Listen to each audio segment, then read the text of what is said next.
U.S. planes are dropping more bombs in Afghanistan than at any point since August 2012 when there were 90,000 U.S. combat troops, and are hitting more targets in Iraq, Syria than at any point in the 3-year campaign, fruit of the Trump administration's looser guidelines for authorizing strikes on Islamic State fighters in all 3 countries.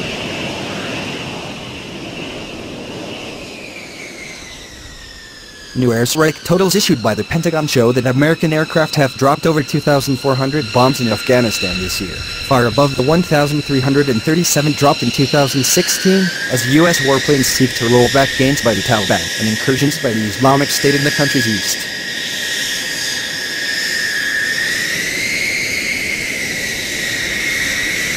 Those numbers might increase now that approximately 3,000 U.S. troops prepare to surge into Afghanistan to advise embattled Afghan security forces, who have taken heavy losses this year fighting the Taliban.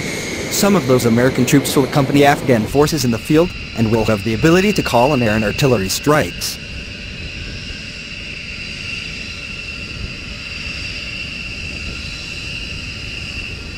Defense Secretary Jim Mattis told reporters at the Pentagon Monday that he has already signed some of the orders for the upcoming deployments. In Iraq and Syria, U.S. planes dropped a total of 5,075 bombs in August, more ordnance than had been dropped in any month prior since the campaign against the Islamic State kicked off in August 2014.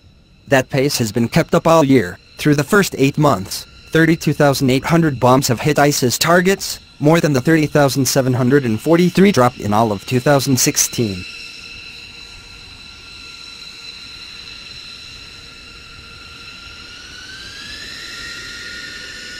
In an often overlooked battlefield, the Trump administration's more aggressive approach is also on display in Yemen, which has seen over 100 U.S. strikes against al-Qaeda in the Arabian Peninsula (QAP) this year, up from just 38 strikes launched in 2016.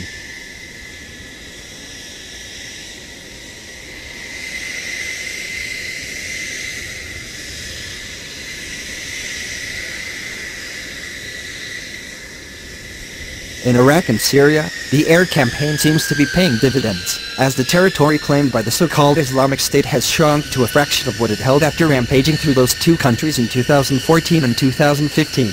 It's less clear that the Afghan campaign has proven as effective. The Taliban continue to take district centers, and ISIS has established a stronghold in Nangarhar province in the country's mountainous east.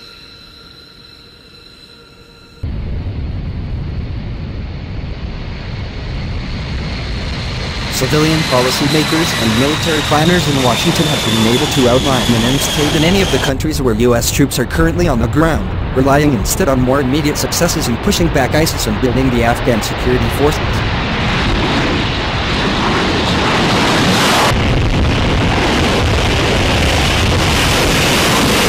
The Trump administration's delegation of command authority to military leaders extends all the way down to the cockpit, especially in the crowded battle space over Syria, where U.S., Russian, and Syrian jets all jostle in close proximity. Russian and American officers maintain a hotline to advise one another about air operations to ensure they don't bump into one another. But pilots from the U.S.-led coalition remain wary, and have been given the power to make critical decisions about protecting themselves, U.S. troops, and their Syrian allies on the ground, without having to run it up the chain of command.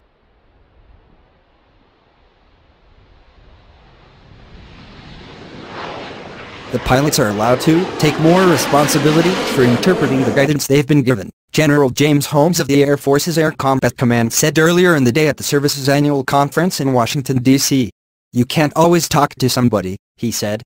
During a hectic 3-week span in June, American pilots shot down a Syrian Su-22 fighter and 2 Iranian drones that threatened to use allies on the ground. Things have been quiet since then, but it can happen tomorrow. If we need to protect our force, we'll protect our force, said Lieutenant General Jeffrey Harigian, the commander of the U.S. Air Force in the Middle East. Despite recent efforts by the Americans and Russians to increase their coordination in Syria, the potential for an accident in the skies became more likely on Monday, when Syrian troops crossed the Euphrates River in Deir ez-Zor, in eastern Syria, and began moving toward U.S.-backed rebel fighters just a few miles away. The Syrian Democratic Forces, which operate under a blanket of American air power, have said they would attack any Syrian forces who approached their positions. The Syrians, conversely, are operating with Russian air cover,